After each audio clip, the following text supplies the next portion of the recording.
Hey Pete, what can you tell us about this car? Okay, this car is very special. This is a 1963 Corvair Monza, and it's a survivor, and it's only got 860 miles on it from new. Okay, I bought this car 13 years ago. It was in a dealership with 17 miles on it. This came out of Lambrecht Chevrolet company in Pierce, Nebraska. So a guy came out of World War II in 1947. He opened up a dealership in Pierce, Nebraska. And he operated that dealership till 1996. And for whatever reason, for those 50 years, he didn't sell leftover new inventory and many trade-ins. So after 50 years, he had 504 cars that were on the family farm that were left over from the dealership. So the daughter in 2013 decided to auction off the whole collection. It wasn't a collection, it was basically just the cars left over. And out of that 504 cars, 155 were new, still on the General Motors MSO, never sold, even though the dealership had closed in 1996.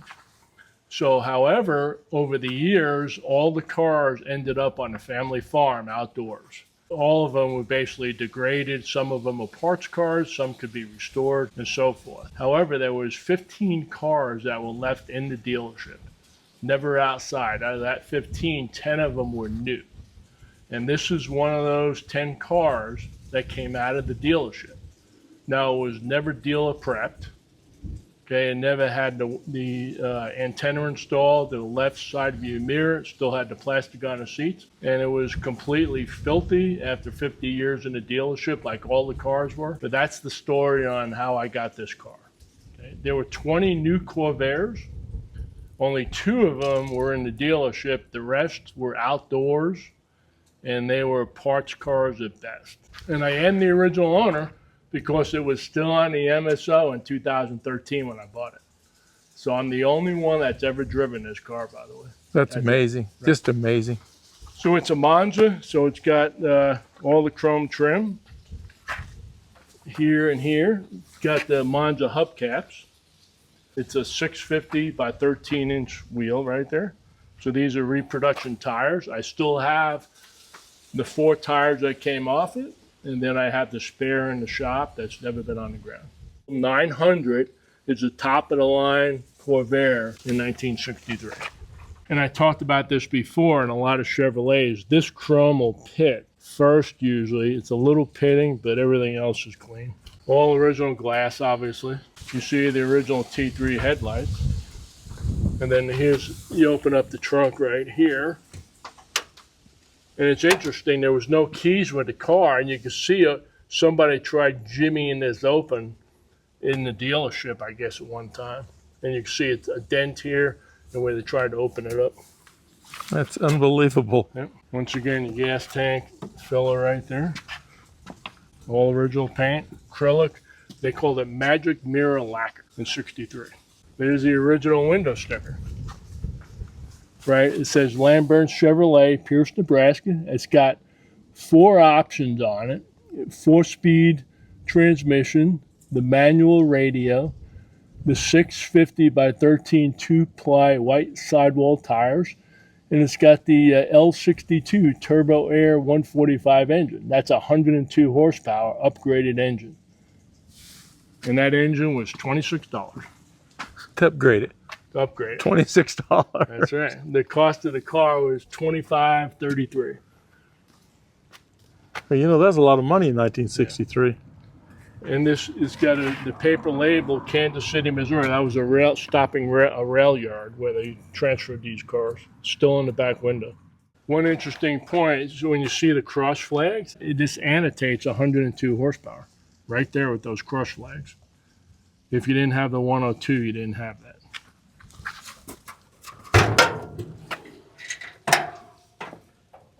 So this engine is completely original. You know, a lot of cleaning, but I never had to tear in anything. You do the fuel system, the brakes, and so forth.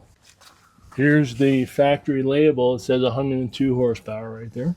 Your air cleaners are in here. This is silkscreen. When people restore this, they have a label there. This is silkscreen on there. Original silk Original silk screen.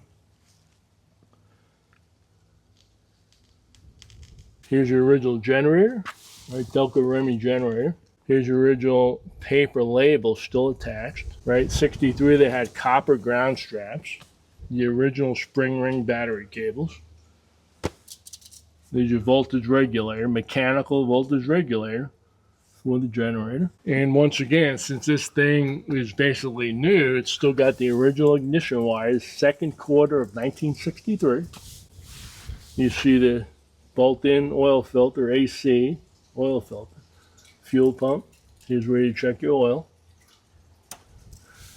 Now in 63, they had the heavy steel fan. There's no belt guides like 64 and later. So once again, you tighten the belt, one finger, and you should be able to turn this pretty easily, which you can. So that's a good tension right there. And that's a steel fan, not a magnesium fan. The later ones had magnesium fans? Yeah, because it was light. Because it was the speed of the fan and the generator would tend to throw the belts because the engine would decelerate, and these would tend to not decelerate quick enough. But you can see this engine bay, it's incredible. It looks brand new. And you can see on the trim plate, this car finished with magic mirror acrylic lacquer, body by Fisher. And that's where the spare would go. That's where the spare is, right? So this is as new as you're going to get right here. Well, it looks like a new car. It really and truly does. Okay, here we go.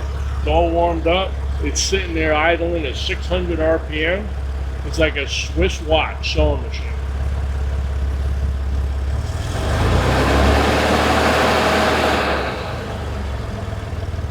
Look at that. You can't restore it like that. It's incredible. Right? There's no vibration. Look at it. It's an interesting story. When I had a judge, the judge said, "Hey, he's got a scratch on his label here." I said, No, that's a scratch on his silk screen. He thought that was a label. Stick on a label because all the restored parts had a label. Yeah. I go, no, that's just a scratch on a silk screen. But anyway, you don't want to piss off the judge. Right. Let it go. This is where the exhaust, the hot air comes out. And this is a 63 only part. They don't reproduce, and it's like gold.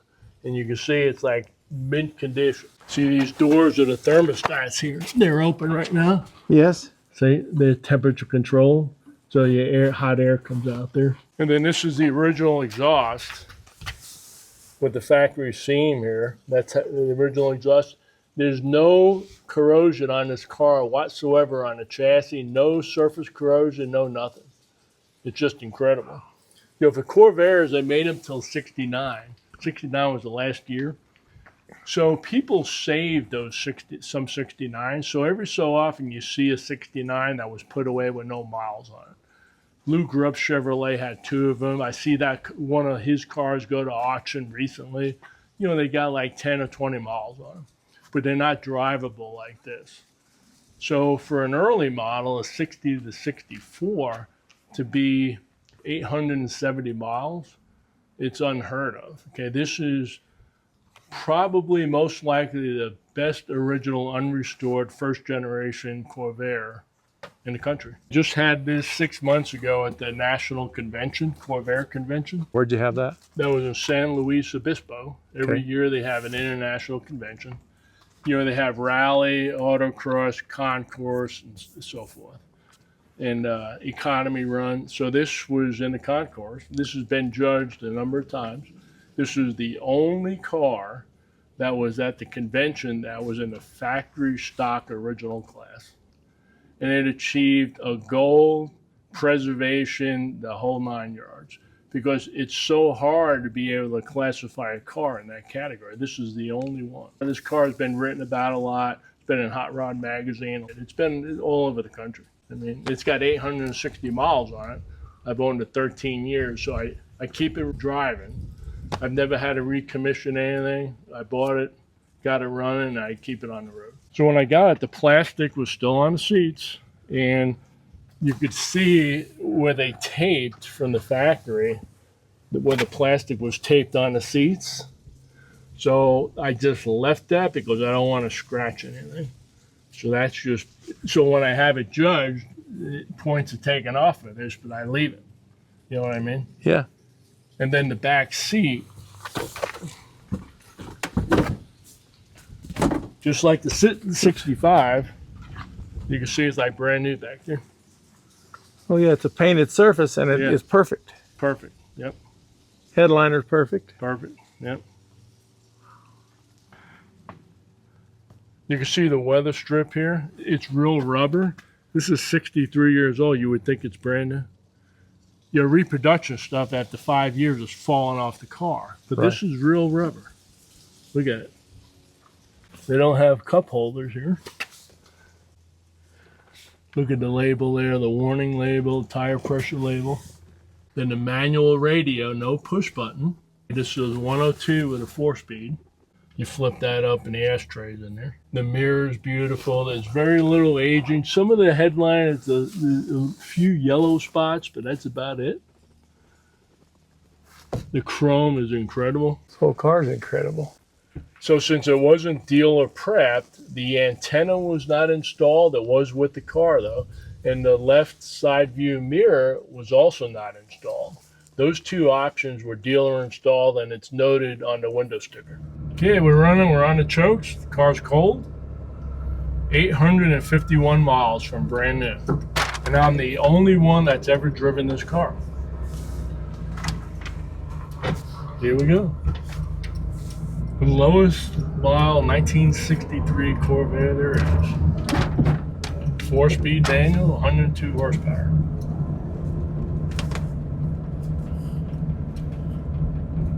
Usually by about 2 miles, the chokes will come off.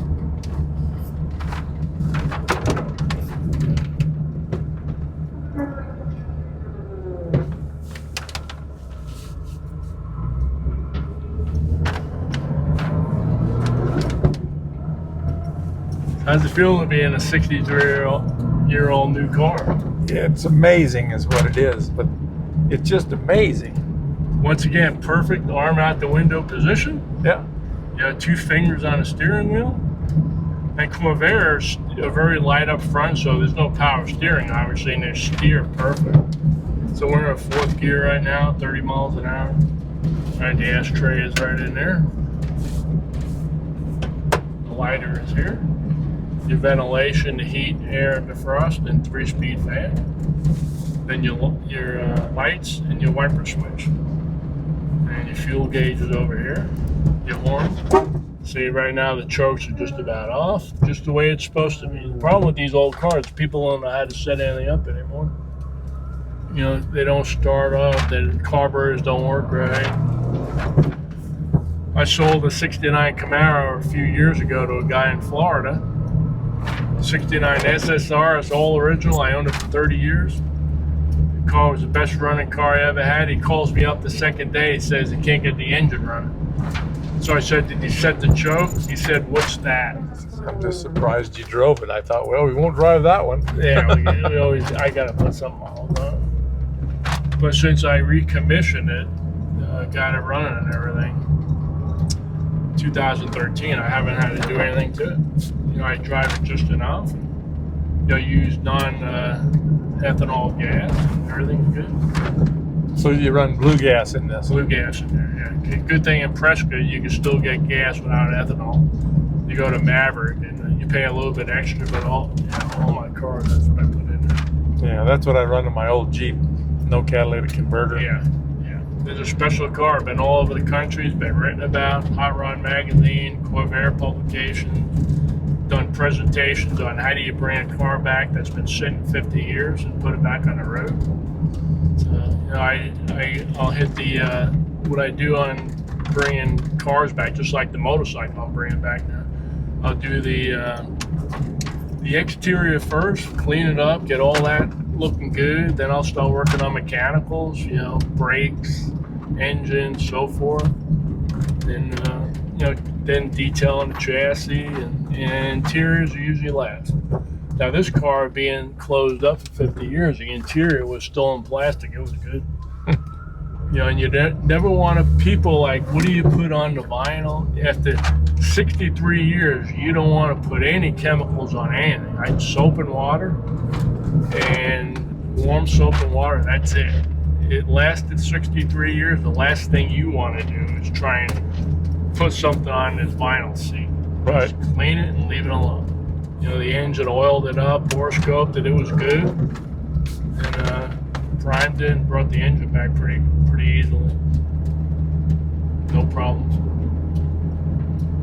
And the chassis, you know, just put it up on stands and get under there and wipe it down. But you don't want to scrub, you don't want to put brake clean, that'll take off all the chassis paint. You just soap and water.